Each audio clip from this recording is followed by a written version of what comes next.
What's up, and welcome to another episode of the Digital and Social Media Sports Podcast. I am your host, Neil Horowitz. As always, you can find me on Twitter at NJH287. Hit me up on LinkedIn as well, where I post more content. Visit the website dsmsports.net for more episodes and content. And of course, check out the podcast on whichever podcast platform you prefer. Super special episode for y'all today. This is episode number 200. That's right. 8 years ago, I started this podcast kind of on a whim. You know, I was getting into podcasts and wanted to be able to learn more about digital and social media sports space, have a lot more conversations out there. And I figured if I'm going to be talking to people, might as well share the knowledge with the rest of the community. It's kind of the strategy or the approach I take to everything with social is if I'm reading an article and I learn something, I'm going to share it. So if I can bring some great conversations with some of the best people in the space to the community, that is all what this is all about for the last 8 years and over 200 episodes now. And a really cool special episode for you guys today. I'm going to be joined on the podcast today by a real fan, someone who was not a sports fan up until about 6-7 years ago when she became a diehard half-season ticket holder for the Anaheim Ducks, now consumes all of their content across social and digital, is a diehard fan after having pretty much no sports fandom before that. The guest today on today's podcast is my mom, Teri Horowitz, and just a really interesting perspective to see how she became a fan, how she likes to consume content, some insights into the fan experience, into how she likes to get to know the team a little bit, what makes her into that avid fan, into that diehard fan. So while it's a special episode number 200, you're going to get a lot out of it, really interesting perspective, and some cool and interesting takeaways as well. So stick around. Episode number 200, can think of no better way to celebrate than the most important woman in my life, my mom, who I love very much. So get to know about inside the mind of a sports fan with Teri Horowitz, my mom, for episode number 200. As I said, this is a very special episode number 200. 8 years of doing the podcast, so I try to celebrate my milestone episodes with special episodes, and this one is going to be a really fun one. My guest on the podcast today, I know her very well. I've known her my whole life. Her name is Teri Horowitz, and she is my mom. She's also a very big Anaheim Ducks fan, and it really anxious to pick her brain about how she became a Ducks fan, you know, in her adulthood and how she likes to follow the team and kind of get that fan perspective. So that's what this episode is going to be all about. But more importantly, welcome to the podcast, Mom. Well, thank you, Neil. I have to say I'm very honored to be your 200th guest on your podcast, and very proud of all you've done and accomplished. And I'm happy to be here. Looking forward to having some fun with you, Mom. We'll try not to go off the beaten path too much and get in the weeds of talking about the latest free agent news in the NHL with the Ducks. I know we talked plenty of Ducks and good news already today with Ryan Getzlaf re-signing with the team, but don't want to get off on that tangent. I kind of want to hear your story of becoming a fan. You were not a diehard sports fan by any means when I was growing up. You were a fan of whichever teams your kids played on, of course, at the youth level, but you weren't exactly following any team with a ton of avidity. You were aware of the Padres and Chargers, maybe down in San Diego. But just tell me about your path, your background, I guess, with sports and how you would characterize your interest in sports prior to becoming a big Ducks fan, which we'll get into more. Well, growing up, I was not an avid sports fan. I never went to games. You know, we didn't really live where there were any professional sports teams. My parents they grew up in New York. So, of course, they went to games, and they were both sports fans, especially baseball. My dad was a Mets fan, I remember, and my mom was a Yankees fan.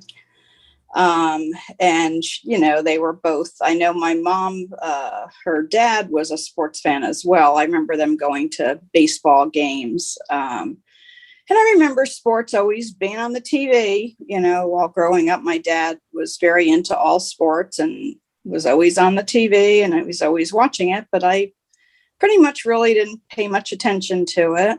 Mm-hmm. My dad, you know, really wanted a son, you know, and had 3 girls. My your aunt Lynn was supposed to be Uncle Larry, but that didn't happen. So and he was so excited when I was expecting twin boys, you and your brother, and and I'm sure he would have been excited to be part of your lives and watching you play sports and be a part of that. But unfortunately, he passed away at a young age, so that didn't happen. But when my parents moved to the West Coast, they became Angel fans. I was not living, with them at the time. And so I never became an Angel fan. I was a Padres fan and enjoyed going to the games until, as you know, I was hit by a baseball, and which required multiple surgeries. So there ended my going to Padre games. Oh yes, the dangers of a stray foul ball. We know that all too well. Exactly. Yes, it's very dangerous. So anyway, and your dad took me, when we first moved out to San Diego, he took me, I think it was the Gulls, I don't remember, but we went to a hockey game and I didn't like it because it was just fighting and just violence. And I told Dad, I said, I don't want to go to hockey games anymore. I'm done. Don't take me to another hockey game. And then, years later, you got a job with the Anaheim Ducks and offered us tickets to a game. And I thought, okay, I'll try a game, So I went to the Ducks game, and that was it. I just got hooked. We had really good seats. And I was able to get into the game and learn the game and eventually, learn the players. And I realized what an exciting sport hockey is and what a quick sport. And it's great. And, basically that's what brought me to become an Anaheim Ducks fan and basically an overall hockey fan. I don't only follow the Ducks. Of course, I root for the Ducks, but I follow pretty much all the teams to a certain extent. Yeah, I mean, I never thought there'd be a day where, we could talk about a power play or penalty kill strategy, or let alone, knowing what offsides meant or icing. And I guess, was there just a moment that something clicked? I mean, you talked about that first game and it being fast and exciting. And what kind of made you buy into, ultimately put the time into learning the sport and learning what was going on in front of you? And was it just the atmosphere? Was it the sport itself? Like, okay, maybe I haven't watched sports before, but this one's pretty cool. What was it that really made you click and go from I'm here because I want to support my son to, okay, this is pretty cool? Yeah, well, I think part of it was because, you worked for the Ducks, so that was part of it. But then once I started going to a lot of the games, I thought, well, this is really an exciting sport. It's fast. I don't get bored sitting there, and just the whole excitement in the whole arena. It's just, it's different than, I don't know why, if it's, maybe because like baseball is outside and you don't feel as close or you're not indoors. And it was just very exciting experience. And then you have a lot of fans around you and they're all, talking hockey. And then I remember asking you questions and asking Dad questions and just so I could learn the game. And I didn't know anything about the game when I went in there. I had no idea, like you said, what icing was or what a shootout is or what offsides, was or anything, and now I know. And if I don't know, I'll still ask questions. And, it's just really, it's given me just something to really get excited about. And I just, I hate when it's the off season, I look forward to, September, October. It's like exciting, it's like, I can't wait for hockey season to begin. And I hate when it ends, so, and then going to playoff games. I mean, that was really exciting. So I just really get into the game. I mean, to where my heart's pounding and I may have to leave for a little bit because, It's just, I really get into it, and it's like sometimes I'm sitting on the edge of the seat and my feet are moving because I'm playing goalie, you know, and, that's how much I really get into it, and it's, Yeah. but it's a good thing. It's really given me a focus, and it's exciting, and I love it, Yeah, it's something to be passionate about, and we all have passions in our lives, and that's a great thing to really give you something to look forward to and engage in and consume, and I think you can relate to this as a mom. I went to my games and my brother's games and my sister's games when we were growing up Right. playing, whether it was baseball or soccer or whatever it might be, and you were cheering us on. You were interested in the outcome of the game, what was going on, because you wanted us to do well. And I think over time, you kind of alluded to this in your last response, that you start to really get to know these players as humans, as not just numbers on the ice. And that Right. happens over time. And all of a sudden now it's not just I want the Ducks to win, it's I want Pears and Getzy and Right. Jonas Hiller to win, and you start to learn about them off the ice. So I guess what were those avenues for you that really helped you get to know the players? Did you want to seek? Is it something that you sought out? And how did that affect your fandom, I guess, as you did start to get to know these players by name, by face, by voice, and how that affected your fandom of the team?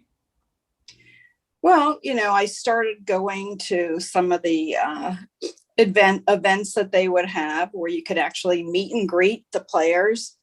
And that was really exciting for me. It's really different actually walking up to them and getting to speak to them one-on-one, and realizing that they're just normal people and they have, normal lives, outside of hockey, and families. And that was just really cool, getting to see them in that light, and not seeing them, some of them fighting on the ice or whatever they do, and that even made me enjoy going to the games even more, because especially when you get to know the players, and and I even over the years went to other arenas to away games to see them there, and was able to even talk to some of the players, that were there. And it's just really great, knowing them and feeling, like they're not just somebody on the ice, they're somebody that, you've met and you've talked to, and they're, and it makes it even more exciting. Yeah. Yeah, and then you certainly feel the pain sometimes when they are traded or released or sent down sometimes as well, which is just part of sports and part of being a fan. That's why you get the Teemu Selanne jersey and not Exactly. the Nate Thompson jersey or something. Right. so, Right. so you talked about the value of that in-person meeting, which I think is definitely huge. That a one interaction can really make you a fan for a lifetime. Or all of a sudden now, Andrew Cogliano is your favorite player because he was so nice to you when you met him in person, or something like that. Right. Right. Where has social media and or website content and videos that you may see online, how has that fit into your consumption habits with the Ducks? And then also from there, like looking at the type of content that might be more humanizing, like getting to know about Getzlaf's family versus more of the X's and O's, like we got to get more pucks in deep or get more bodies in front of the net. So I guess to recap a little bit of what kind of content you consume in general, and your bent for which kind of content you like more of, or if you like an even mix of kind of the hockey and the human stuff. Yeah, I think I like, a mix of everything. I did, after a while start following, on Facebook and Twitter, and, I used to follow all the, I still do the post game, some of the interviews and what the players would say. And, it's just very interesting to, hear their take on, what happened or didn't happen in the game. And, I enjoy, that part of it, just seeing all of that and seeing, like even on Twitter, like whenever I follow any player that I can on Twitter on the Ducks. And when a new player joins the team, I will immediately follow them on Twitter, because I like to, hear what they have to say. And Mom, let's actually go into that, because you basically you hadn't touched Twitter until the Ducks. You joined Twitter because of the Ducks. Well, you're right. Yes, that's correct. Yeah. Within that, I guess, give me an idea of what platforms you are using to follow the Ducks. TV. What social media networks do you utilize? Email for them? Are you on YouTube? Give me an idea of all the different ways that you try to follow the team. Well, I mean, I just have a lot of different, I'll get notifications from The Athletic or Bleacher Report. I follow the NHL app. And I think that I don't know how I even get some of these things, but I guess once you follow some of these outlets, you just automatically get some of the other ones. But, I also follow the Gulls as well. So, I do get all the, the sports writers and reporters, I follow them. So, I just get a lot of information from a lot of different sources, and even reporters for other teams, the Ducks podcast. Let's see, Sirius, XM, NHL Network Radio. Wow. I don't know how I got that, but I get things from them. TSN Hockey, Sportsnet. I just get all kinds of, on Twitter, and I read it, I sit there and go through it all, and, I read a lot of it, and it's very interesting. That's how I started with the Ducks, but it, led me to follow things on other teams too, and to see players getting traded and what players are doing. And, and then I inform your father as to what's going on in the hockey world. And he loves it because he says, he goes, well, not too many husbands get to talk to their wives about hockey, and sports. So it's kind of been really nice, in that regard, because he's getting to go to hockey games and, something he likes to do, and he can actually sit and talk to me about it. And sometimes I have more information than he does. So, that's been a really good thing also. But and I can relate as well. I love the fact that even if I haven't spoken to you in a few days or however long it's been, I can always text you about the Ducks or give you, and it's a conversation started for us and turns into a little bit of a catch up sometimes as well. And so a way for us to keep connected, just like the Padres are waiting for me to keep connected with Dad or other friends. And it's cool how sports becomes that conduit and that conversation starter as well. Right, for sure. For sure. I want to go into a little bit of how you engage with the Ducks on social, if you do actively, meaning, are you commenting on posts? Are you entering contests that they may have? Or are you mostly just a passive consumer and you don't typically engage with the posts and talk back? Give me an idea of your engagement habits. Well, I would say I'm more of a passive person when it comes to, the social media, but I do especially during the hockey season, not so much on the off season, because, a lot of people that I follow don't really have anything to comment on regarding the Ducks. But during the season, I remember you mentioned to me, when I was looking at someone's Twitter feed, and you said, why don't you comment on it? And I thought, I don't really know that person. But then I commented on it, and I actually met this person when I went to a hockey game, and I've developed friendships through Twitter, and there's not just that one person. I mean, there's been several people, that I've actually, tweeted back and forth with or whatever. And, I know a lot of those people, and especially during the season, I look forward to them all being back onto, the social media, and we talk. And, Dad and I have, we have, half season tickets now, and we've created, we sit in the same section and have made a lot of friendships. to even where we've, gone out socially with some of these people, when it wasn't a hockey game. We just have made some friendships just by being in the arena and meeting people. So it's just a great social outlet. It's it's a lot of fun. Yeah, I mean, you get to hang out with people that have a shared interest. In this case, the shared interest is the Ducks, and it's a way to socialize. And so that's where I love how you're just coming to these conclusions. That is one big reason, or lots of reasons, that make sports awesome. And so it's great to see how you've embraced everything that sports has to offer. It's just fantastic for me to hear as a sports geek, of course.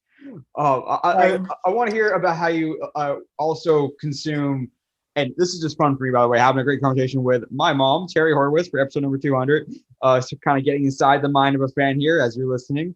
I want to hear how you engage, interact with, utilize, perform the various promotional things the Ducks may post on their website or on social media or wherever else you may encounter it. And what I mean by promotional, both sweepstakes and contests, say enter here to win a signed puck by whoever, and also on the offers side. So hey, the Ducks won last night, so get whatever free chicken wings at this restaurant, or maybe a more enticing offer for you. So how do you typically find yourself engaging, interacting with, or not really interacting with that promotional content?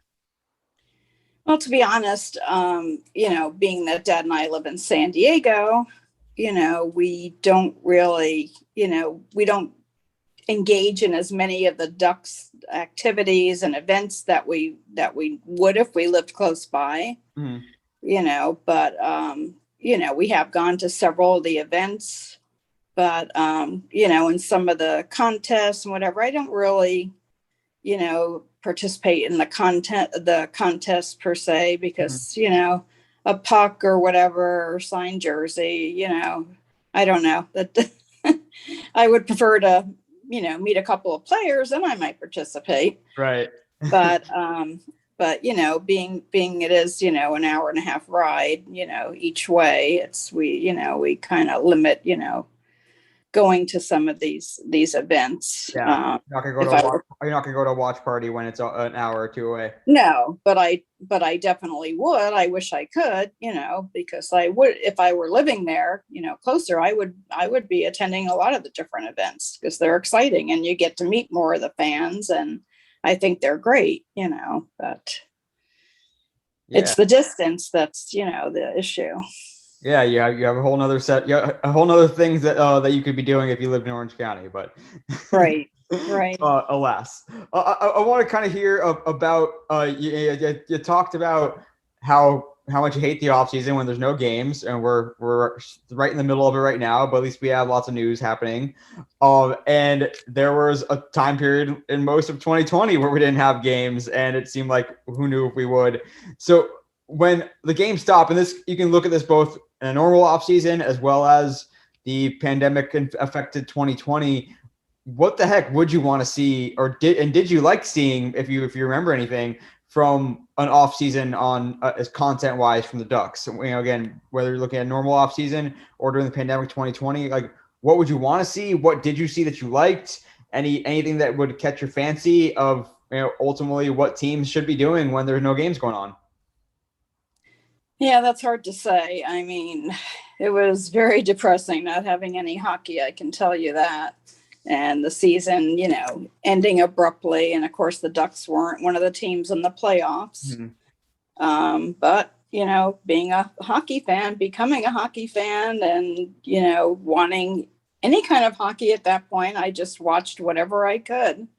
As far as hockey, and found other teams to root for, and that was great that at some point at least we had some hockey. It's unfortunate the past couple of seasons, the Ducks haven't been in the playoffs, and I'm hoping that's going to change sometime soon with a lot of the young players we have coming up, and I think there's we have some good players, and I'm just hoping that we're going to build on that and have a better season. The off season still comes no matter what. But so when there are no games, again, like what will keep you entertained? What will keep you coming back to the Ducks social platforms, or is it really just wake me up when it's October? Well, I mean, if I see any kind of stories or anything interesting, regarding some of the Duck players, I definitely will look at that and would be willing to, read anything I'm very interested in not just the game itself and the play and the players on the ice, but I'm interested on the players off the ice as well, because I feel like I've gotten to know them. I go to a lot of the games, and the games I'm not at, I'll watch from home. And, so I am interested in the players, their families, what happens. I've read, about different players, different teams, and some of the illnesses they have and injuries they have. And, and I do follow a lot of that. And, it's very interesting. And, so I would be open to reading whatever someone would put out there. I'll follow it and I'll read it. Is there a form of media that you tend to like better, or do you prefer to read things? Do you like to listen to things? Do you prefer video when it's video, or is it whatever the heck they happen to offer it? If you had a choice, I guess, which medium would you prefer? Well, I mean, if it's a shorter video, I'll watch it. I'm not going to sit and watch, a lengthy video. Probably, unless it's something I was really interested in, but short videos I'll watch, but I prefer just to read, and take everything in that way, so I can do that in my leisure, and and read articles, and and so on. And what would you typically you talked about Twitter. Are there other platforms that you do follow the Ducks on social media wise? And I don't think we mentioned that earlier. Are you clicking on Instagram stories? Are you on a Ducks YouTube channel ever? I don't even know. I'm asking. Facebook. What other platforms, social media platforms, do you find yourself consuming Ducks content, or even following players on as well? Well, if there's, like Ducks podcast, sometimes they post things, or if there's, on Twitter, sometimes there'll be things posted and then there's a link you can click on to read about it. Mm-hmm. So I'll find myself clicking on those links to, go in further to, read about the story. Or same thing on Bleacher Report, something pops up on my phone. Right. And I'll click on that and then read further into that. And then, of course, I'll get on the Bleacher Report app and something else will catch my eye and I'll read that and keep going, and then the NHL app pops up all the time on my phone. I'm constantly getting alerts. And if it's something that catches my eye, I will click on it and read on it. And, and I find that, very interesting. And I like getting those alerts to find out what's going on, in the hockey world.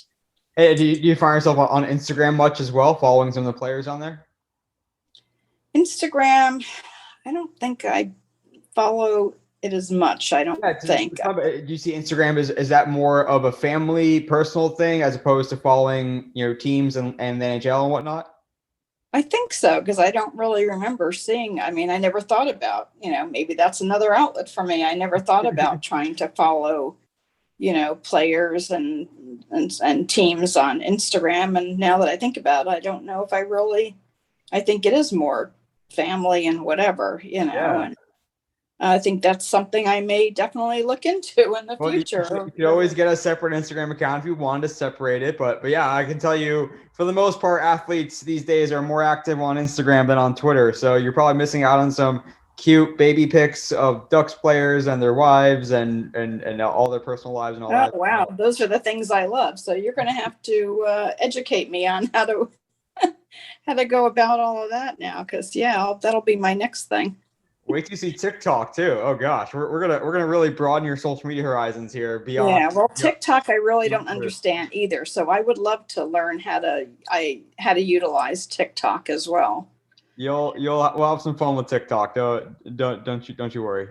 Okay, well, I'm looking forward to that because I enjoy all of the hockey. So wherever I can get any information or see things and learn about things, I would love to do that. You talked a little about reading some of the stuff in the NHL app on Bleacher Report.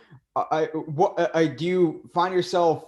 I guess I know I originally had gotten you like a subscription or a trial subscription to the Athletic, or maybe I what was it, a gift or something like that. Yes, Are you still a paid subscriber of the Athletic, and what are your thoughts on having something like the Athletic or paying for the OC Register versus, I guess, the good old days when everything on the internet was free? Yeah, that was I did. I loved my subscription to the Athletic. Unfortunately, now well, next time I see you, we'll talk about it. But I've tried to subscribe to them myself, but then I can't get into the account or whatever. But I would love to continue to subscribe to the Athletic, because I did enjoy reading all the, the information I would get. But now once I start reading a paragraph, and then it cuts me off. So we'll talk about that, at another time. Definitely will. But safe to say that you are perfectly cool with paying for access to premium content. Oh, absolutely. If it's premium content and things that'll interest me, which the Athletic did interest me, I would definitely, pay to be able to read the content, because I miss being able to read, all the different things, so yeah, absolutely. Well, we will make sure to get that figured out, because you're missing out on a lot of great content right now with Eric Stevens and the rest of the NHL team there. No free ads, but the Athletic is getting a free ad for me right now. Yeah. Yeah, that would be great. I mean, I do follow Eric Stevens. He's one of the ones I follow, of course, on, Twitter and wherever else he posts. And I do like to read his post as well. And I guess to finish off here, I'm going to out you and Dad that you guys, I make fun of you all the time because you somehow record games, even though you talked about how much you love the app alerts, but you managed to avoid the app alerts for Ducks score alerts when they're playing a game. And I will already watch the game. I try not to text you during games because I know you may be recording it and watching it later. And, people of my generation, we think you guys are crazy for being able to watch recorded live games. So just, I guess, tell me, what is special about being able to watch that whole game and not first, how do you make sure that you don't know what happens? Do you turn off your alerts or whatnot? And then what is it about being able, wanting to watch the game from start to finish, even if it's 4-0 going in the third period, you might still hold on hope because, hey, I want to see how the guys are looking. So just tell me about the process of going through that to watch the recorded game, and also what you miss out on by not being able to be on Twitter or texting me during your live game, for example.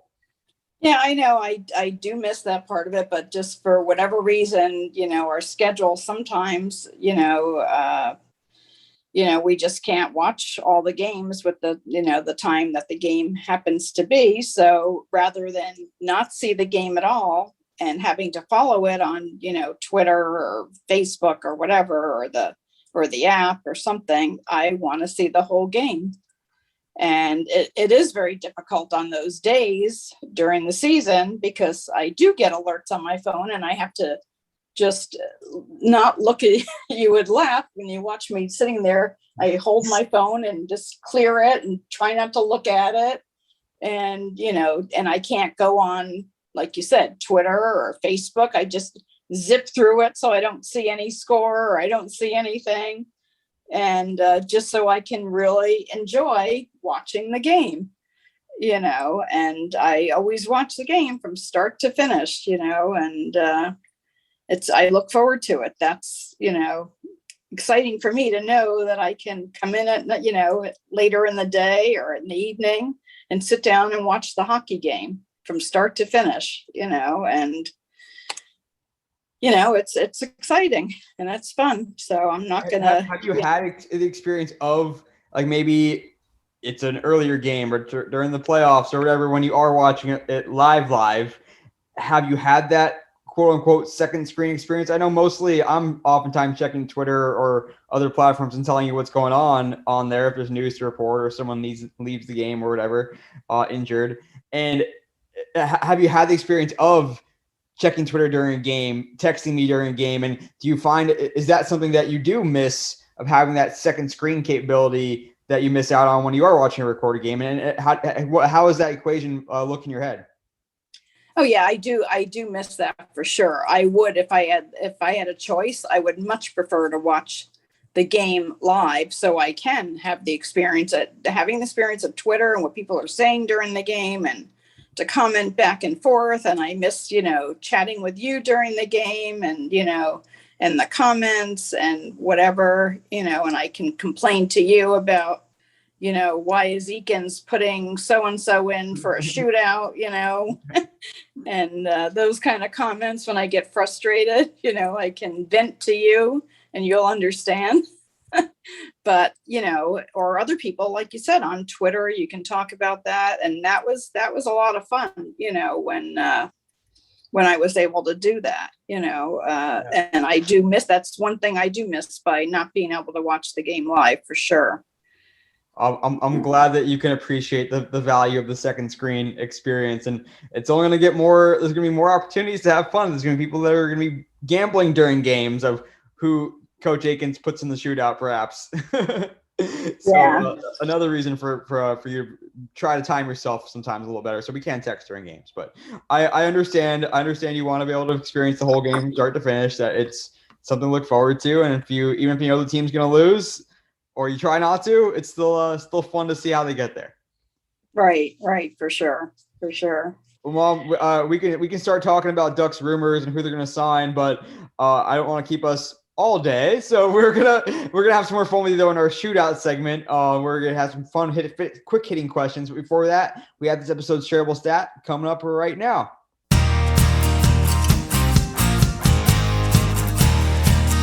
I hope you enjoyed that conversation with Teri Horowitz, my mom, as much as I did.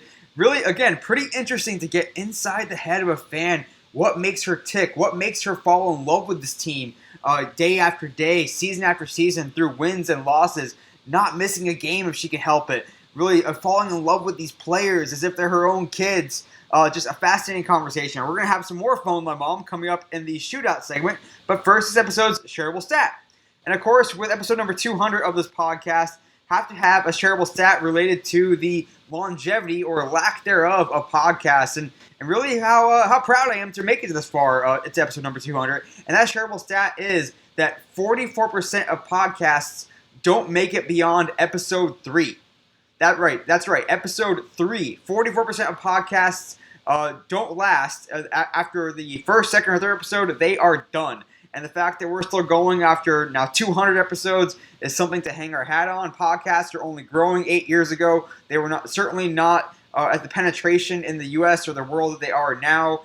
Serial certainly helped that out quite a bit. And more podcasts. There's now millions of podcasts, billions of episodes out there in the ecosystem for you to check out. 41% of the U.S. population now listens to a podcast at least once a month. So there's another stat for you. But again, podcasts are not going anywhere.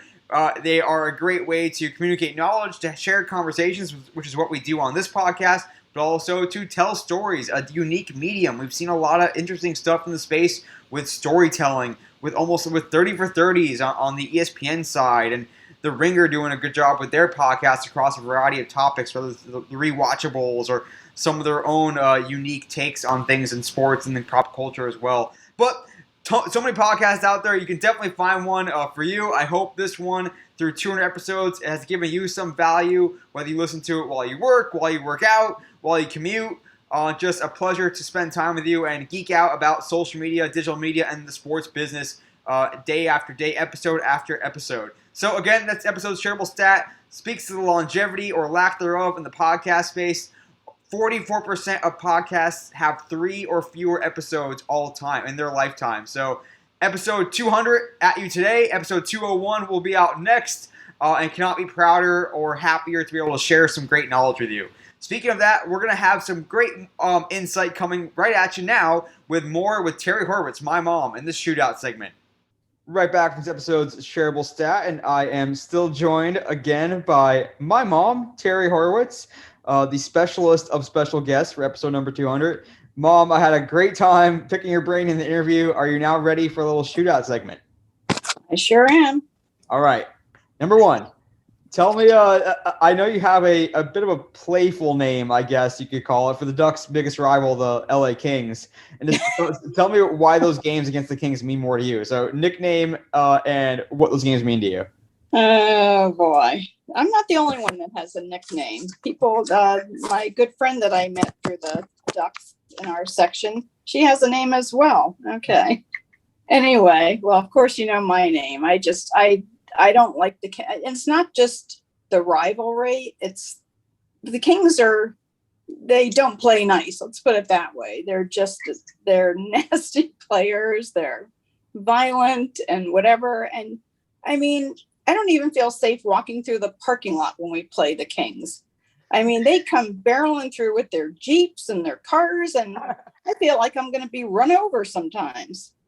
But anyway, yeah. So the Kings, I call them the Dumbos, and of course everybody in the family knows that. And it was a little difficult though when I don't know, some years ago, I guess one of the Kings players, I guess, was traded to the Ducks, and I had to actually learn to like him and be nice, but anyway, and then the gal that sits in front of me, she calls them the Queens. So I guess everybody has their name for, the rival team or whatever, and reasons for liking or disliking them. And I don't even Dad's always afraid of when I have a Kings fan sitting next to me in the stands. We've had it before, just kind of change seats because I can't sit there and watch them hopping up and down and rooting for the opposing team. It just, it's very difficult. Oh, man. Rivalries are some of the best parts of sports, and you have definitely embraced the Ducks rival up the highway. That's fantastic. Well, I started giving some of my Kings tickets away because I just couldn't deal with going to the games with those fans. It was just too much for me. Well, we will get you feeling better on a lighter, more happier subject, I guess. Tell me, you've been able to meet Ducks players over the years, and they've clearly had a good effect on you and making you an even more invested fan, as we talked about a little bit earlier in the interview. So tell me, number 2, your most memorable personal encounter with a Ducks player. Well, of course, I'm sure my first memorable encounter was, I have to say, there are a couple of players, actually. I really liked meeting Bobby Ryan. I thought he was, an incredible individual, and the story that, his childhood and what led him to become a great hockey player. I thought it was very interesting. And I just think he's a great person. And I always, and I do follow him whenever I can, to see how his life's going and what's going on with him. But I have to say my most memorable experience in meeting a player, and the one I was most excited to meet, was Teemu Selanne. And he's just, an incredible individual on the ice, player off the ice. He's personable.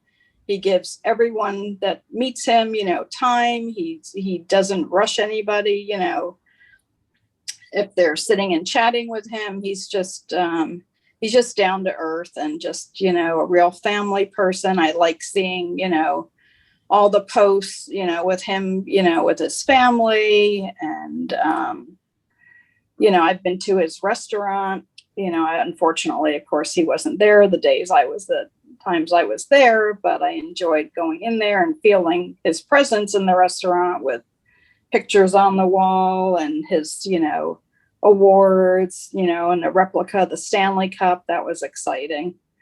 But I have another story as well. When Dad and I went to, I think one of the reasons I booked this cruise is because it went to Finland, Helsinki, and everybody else, chose various tours, when they got there. And I told Dad, I said, we're not going on any of those tours. We are going to go to the arena where Teemu Selanne played. And when he was on the Jokerit, and we went there, And it took us a while to get there. I think we had to take a train or something. And we got there and, of course, went to the parking lot. No cars there, nothing there. And I went outside the arena and I said to Dad, I came all this way. I am going to see where Teemu Selanne played. Yeah. So I knocked on the doors. I kept knocking until someone finally came to the door and let me in. And they, of course, no one was in there, just the offices, but they brought me into the office and I explained to them that I was a huge Teemu Selanne fan. I just wanted to see the arena. And they were very nice, went into the store there and I purchased a Jokerit jersey. And she said, you know what, I'm going to go get it.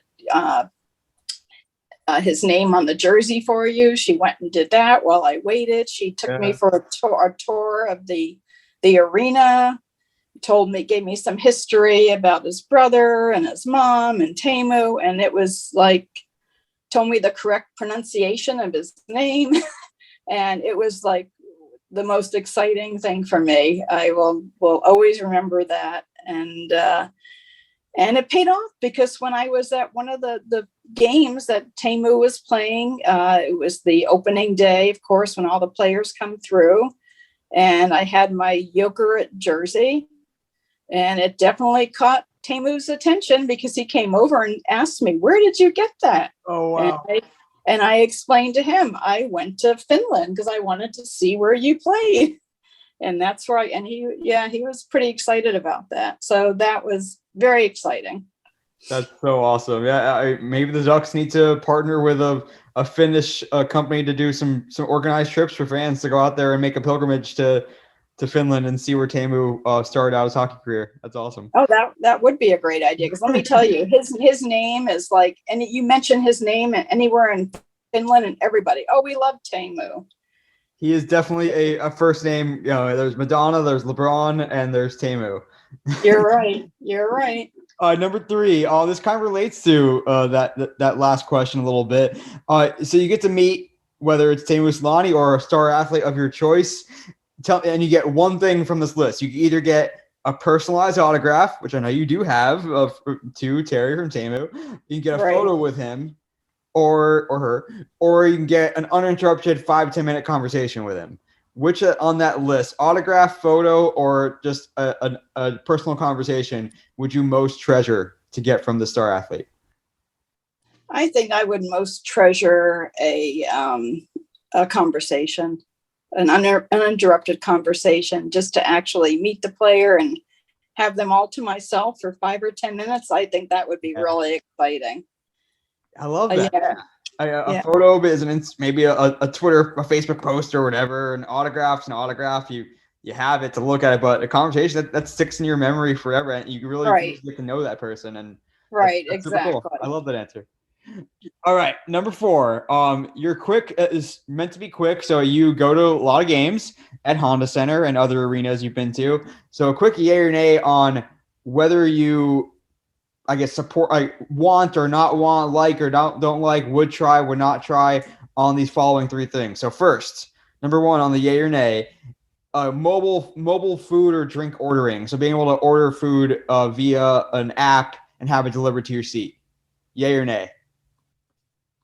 Well, me, Neil, with mobile, with app stuff. But I think it probably would be convenient. You won't have to worry about standing in lines, and if it could be delivered to the seat, I think I would be willing to try it. It'd be better than waiting in the long lines. It's only going to get more bigger and bigger with as technology goes on, and certainly post pandemic here. And number 2 is related to the pandemic a little bit, as we get more contactless, trying to get away from paper tickets, from cash and all that. And so I want to know what your yay or nay is on biometric based actions. So meaning be able to have like a fingerprint or a facial scan to enter the game, to pay for your bottle of water, whatever it might be. Yay or nay on those biometric type solutions? Well, I wouldn't be opposed to anything like that, because I think the less contact we have these days with, anything, the better. So I would be all for doing anything contactless that we could do. Yeah, definitely something to keep an eye on. The concerns primarily come up oftentimes around privacy, like, oh, they know what I look like now, they know everything I'm doing. But oftentimes the convenience outweighs the privacy concerns, and that's what it comes down to oftentimes. And the ability to personalize that for you as well. So when you come in the game, maybe you get a welcome message, or maybe you get someone to show you your seat, for example. All right, number 3 on the quick A or nay list. We're running through it here. In-game gaming. So if you could win a few bucks by predicting which Ducks player was going to score during this period, would you do it? Is it too much of a hassle to do it? Would it have to be a lot of money, or would it not really be worth it no matter what? Yeah, I don't know if I would be into doing that. I think it would take away from my paying attention to the game, and I don't know. I just enjoy watching, the game and the sports. I don't know that I would be placing bets or would want to get into any of that. The purity. I love you're such a pure sports fan. It gives me goosebumps. Number 5, besides the San Diego to Anaheim drive, which is a long way to go for the games, but you do what you got to do to be a fan. Besides that long drive, what would you say is the biggest source of, I guess, stress, or the biggest pain in the ass about the game attending experience? I don't think anything other than I think it's, we always have a good experience. We have the same seats, so it makes it easy just to go in there, go to our seats. We know where we're sitting. We sit with the same people, and we have our routine. It's just like you said, driving there and back. Sometimes there's a lot of traffic. And, this is your time to vent, though, Mom. Do you wish parking was cheaper, better food selection, lines to get in sometimes don't move well? Is there anything that if you could wave a magic wand to improve, is there anything that would fall on the list, or you want to keep it exactly how it is? Well, parking, we usually don't have an issue. We don't park at the Honda Center. We park away from the Honda Center and we just walk. So, which is fine. It gives us, chance to get some exercise in after sitting in the car that long. But as far as anything else, the one thing I would like to see change would be the food at the Honda Center. That's a big issue for me because I try to, stick with, healthier options, and I really can't find a very healthy option there. And I wish they would get, a little more, variety in the food that they offer there, because typically we, try to, bring some sandwiches in if we can hide them in our bag, or, Right. Because, and it's not because we don't want to purchase food there. It's because there's nothing to purchase, unless we want to eat pizza or nachos or hot dogs or et cetera, and I think we would purchase the food if it were, if there were better options. Yeah, it's a good call. And a lot of teams are trying to improve their selection there as well. I think the Padres do a great job down there in San Diego with their food options. And speaking of this, I guess related to that last question, these questions are really structured in a nice order. That was not intentional by me. But tell me how you would most want to share feedback with the team. If you did want to tell them, hey, can you get a few more healthy food options for me to come to games? Would you want to be able to share that by pinging them on social media, by emailing an account representative, by submitting a feedback form on the website? Like, what's the best way for you or for any fan in general, do you think, would be to share feedback with the team? How would you prefer to do it yourself? Well, I would prefer not to do, any of that through social media. I don't think that's the place for me to, complain about food or whatever else. But I think if they had, somebody designated for that in particular, to talk about, I'd like to see different food options, or can you, do something about the parking, or, whatever else, or getting to seats or something, would that be like an email address you would send to? Would be a phone number you want to call into? Would it be a dedicated social media account that's just like Honda Center feedback? What would be the easiest way for you to share that? Well, I think either if we could do something via a chat with someone, like you do when trying to order something online, sometimes a chat person comes on. if there's someone that could be dedicated to that during certain hours. Obviously, I wouldn't expect them to be there 24 hours a day, but certain hours where you could actually either chat with someone, or else an email would work too. If there was an email that would go to someone that would actually respond and give you feedback, and you could, vent your concerns, or, or ideas or whatever, regarding, like you said, maybe getting into the, if there's a better way to get into the Honda Center, or, food options, etc. I think, one of those, ways would be, would work. I would certainly utilize it. No, that's a great call out there. I mean, chat bots are starting to grow a little bit more in sports, but you make a great call there that, we are very accustomed now. If you go on a support site or customer support for a given delivery service or order online or e-commerce, there's often that friendly little chat in the bottom right that's so easy, and someone's either there or going to be there soon, and that hasn't really made its way into sports quite as much, at least outside of the sales structure, it seems like. Right, because right now I wouldn't know how to ask them to please, could you think about getting some other healthier food options? I wouldn't know who to contact. Yeah. Number 7, we're gonna have some more fun with this as well. When you go to games, what would you want to see more of, and what do you want to see less of during those like intermission periods when, whether it's contests or Pee-wee games or scoreboard features and videos? Like, what do you want to see more of? What do you think we should see less of during those time periods when they're trying to entertain the fans? I really don't. I just, I tend to just get up and go outside there and just chat with friends, or sit in the stands and chat with friends. So I don't know, it'd have to be something that would really get my attention, and I don't know what that would be, unless there was some kind of I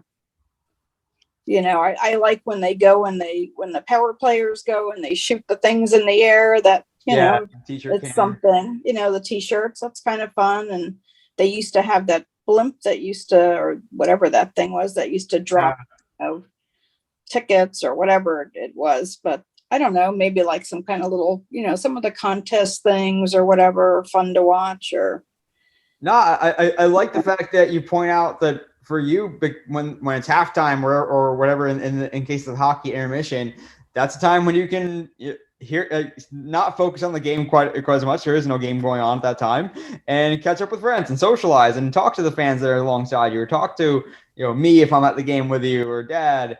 It's cool. You don't need the gimmicks. You just want to be able to socialize and be able to talk to people around you. I like that.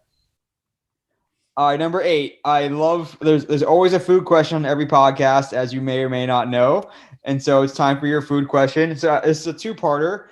First, I just want to know the favorite thing you cooked for the family when I was growing up. You made a lot of good food for us. I know you don't necessarily love cooking, but what was the favorite thing that you made growing up? Whether it was because it was super easy or because you really were good at it. And then part 2, I wanted to hear your favorite meal in the world right now and where to get it. So favorite thing to cook when I was growing up, and favorite thing in the world to get. Oh wow. Favorite thing to cook, I don't know. It's very difficult to say because, as you know, no one in our family ate the same thing. And to be honest, I don't know anything that any of you really like that I make or that I made. I just don't even know how to answer that. You had some good stuff, Mom. I mean, let's be honest. I love the plum chicken, the hot dog casserole. You made good Italian food, chicken parm, chicken cacciatore was good. Swedish meatballs, sweet and sour meatballs, rather. You were a fine cook. So okay, well, I'll let you slide on that one because you. So tell me part 2 then, your favorite meal in the world to get and where to get it. You've been to a lot of places around the world and had some great food. Maybe it's in San Diego where the best meal is. Tell me what's your favorite meal in the world. Oh, no. Neil, you should know what my favorite meal would be and where it would be to get it. Italian food in Rome, Italy, or Florence. There we go. So what's on your plate? What's your order at this Italian restaurant in Rome or Florence? Oh, gosh. Well, Dad and I would always tend to go in there and get, a pizza and a pasta dish and split it and have some wine, and just the atmosphere, everything was great. Can't wait to go back to Italy. Oh, Hopefully yeah. one of these days soon. Hopefully travel will open back up completely and we can all go travel more. And I know you guys love Italy, so I'm sure it won't be too long before you go out there again. Hopefully, yeah. Number 9, you mentioned I did work for the Ducks, and I was, doing their social media in the earliest days of social, and was really fortunate to be able to work during that time. But just tell me, I always felt like you had a bit of a connection with seeing the Ducks tweet, because you knew oftentimes it was me posting it, and certainly working for the team had its perks of being able to work at a sports team was really fun. There were also times when I was having Thanksgiving dinner with you guys, and then would have to leave before dessert because we had the matinee game the next day. So tell me your experience of that connection of having me work for the team in a behind the scenes but visible role on social, at least. Oh, I just thought I was very excited for you. I thought it was very exciting, and I thought I was jealous of you getting to meet with the players on a daily basis and hang out with them and get to talk to them, but yeah, I mean, I thought it was great. And, of course, I was happy when you were able to get us tickets, and really nice tickets, for the games. And it was great when I was able to go to events there, and you were also at those events, and it was exciting getting to meet some of those players one-on-one that maybe, that you had a connection with. So they were willing to maybe speak with me a little more because they knew you. And that was very exciting. And, I just thought it was really cool. And I'm happy that you had that experience, and I was able to benefit from your experience with the Ducks. Yeah, totally. No, I was, it was funny to hear that you would tell me, hey, I saw your hand in the camera holding, or in the video holding the microphone, or something like that. You're right. I used to say to Dad, I think that's Neil's arm. I think that's his hand holding the microphone. A way to feel connected. Even if I wasn't there, you still knew I was okay. And right. All right, last one to get you out of here, Mom. Tell me the breakout Ducks player. Which Ducks player should we be keeping an eye on this season? Whose name we're just gonna all know after the season because they take off? Well, I have my hopes that one of these these younger guys are gonna have a breakout season, and we're going to have a great player like Austin Matthews or Connor McDavid, that one of these guys are going to come through for me and for the Ducks. I think Trevor Zegras, has a lot of potential.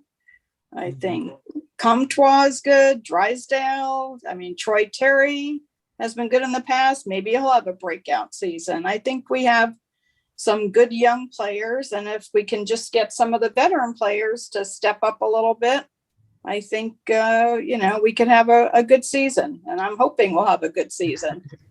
You and me both. Ever the optimistic fan. We will go and we'll book a Calder Cup, a Rookie of the Year, a Calder Award rather, for Trevor Zegras. I'll take that. Would be great. That would be great.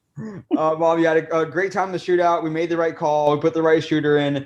Now I want to have you shout out your social media all-star to follow. In this case, I want you to tell us, I know you're going to follow more athletes now when you get on Instagram, but at least on Twitter, any athlete that you follow and who you think is really good at social that you do follow on Twitter or on Instagram, if you do follow any Instagram. Instagram, I don't think I really follow. On Twitter, I mean, I just don't to be honest, I don't remember off the top of my head now who about players that come. I see various players. I see one that I guess I still follow him because he was a Duck in the past, but I see him a lot on Twitter is Nate Thompson. Yeah, he's on there quite a lot. I do see him a lot. I see I think Hampus Lindholm occasionally on some of the social media, and Ricard Raquel. I see some of them. but I'd like to see more of them on social media. We are going to open up your world with Instagram. Trust me. There's a lot more athlete content happening on Instagram than there is on Twitter on a daily basis. Oh, I'm excited, Neil. Definitely excited. I just made myself a note to speak to you about Instagram and TikTok. and the Athletic too. We'll get you figured out on there.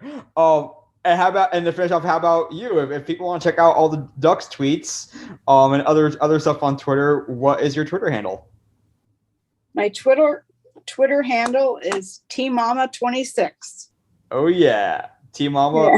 Your favorite nickname for you growing up and still. We'll link it up in the show notes. I can't thank you enough for coming on the podcast today. It was super cool to be able to celebrate episode 200 with you. You know I love you. You know I appreciate your support throughout my life, and it was really fun to be able to talk to you about the Ducks and just record it this time instead of a normal conversation. Well, thank you, Neil. Like I said again, I'm very honored that you chose me to be your 200th guest. I'm very proud of everything you've accomplished and continue to accomplish. So thank you again. And I love you too. We'll talk some more Ducks now offline. Okay. Thank you so much again to Teri Horowitz, better known as Neil Horowitz, my mom.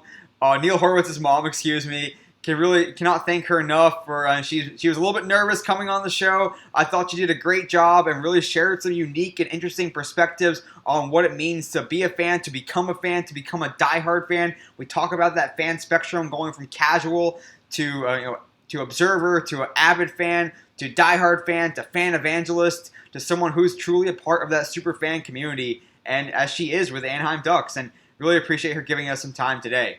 But that'll do it for this episode of the Digital and Social Media Sports Podcast. Thanks again for listening. Episode 200. Could not be happier to keep on doing this, keep on sharing great conversations. And until next time, this is Neil Horowitz signing off for the Digital and Social Media Sports Podcast.